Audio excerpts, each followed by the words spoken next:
निश्चित भाव में मत डाकिबा कथा कारण तांकर जो बाघरटा होती तो मत बहुत बाधिला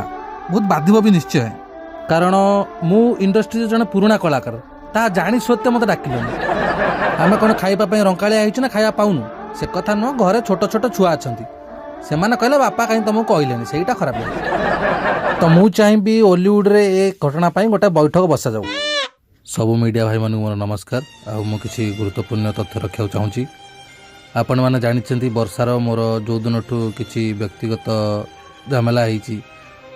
से दिन वर्षा टी रोषेबास करूनी तो मत खावाई टे प्रोब्लेम हो तो मु भावुली सभ्य अर्चिता मैरेज रे मत इनभाइट करेंगे आउ गोटे बन साथी कर खाई आसबि किंतु से माने सेमिति कलेनी मो मैरेज बेलू से इनभाइट करते से आसी खाई पी जाते किंतु मत डाकिले ए कथा को मुझे खाली जावाक देविनी संसद में निहात उठेबी। सभ्य भाई पाखर मु केबे भी एक कथा आशा करनथिली सेमिति भी मु एते तेल मसला खाऊनी कारण डाइट मेंटेन करची दुख तो लागिला कारण मु जाइथिले खीरी टे खाइतांती मु आशा करुच्ची कि एमिति आगो केही न करंतु समस्त समस्त को इनभाइट करंतु आ जदियो बा हेइची गोटे बैठक बसिया दरकार आपण बाहागर है कि आपण कौन सी ओलीवुड कलाकार को इनभाइट कलेनी से सब बैठक बसिया बाहर एमती कि अनुभव बाबू कहले ए कथा को संसद में उठेबे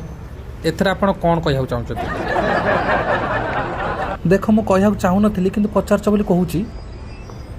आपण मैंने तो सब जानते लॉकडाउन परिस्थिति केमती है जो थे कि सेपटे टे बजेट पलैला एबे भी 6-7टा बस वाला पैसा पाई ना सी आसिक डेली दुआर मुहर बस आमको कौन भल लगुच कि कौन करिया पैसा सर्टेज करा पड़ा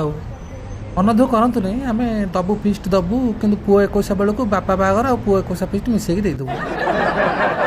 अनुभव महाते आपण कहतु मु गोटे गुरुत्वपूर्ण कथा उठा चाहूँ सर जोटा कि आज पर्यंत कहीं उठे ना ना उठेबेनी से मुझे उठाऊँ मोर कहार कथा एतिकी जे ओडिया इंडस्ट्री रे जो मैरेज होउची एबेकार जो मैरेज होउची आम सीनियर मानु के डाकू नांती कोन पे डाकू नांती आमे कोन नियर मुतिचु आपण को एई कथा काय मागी जायतला सर एटा गुरुत्वपूर्ण कथा से बाळ कथा हम सुनिया दरकार नहीं।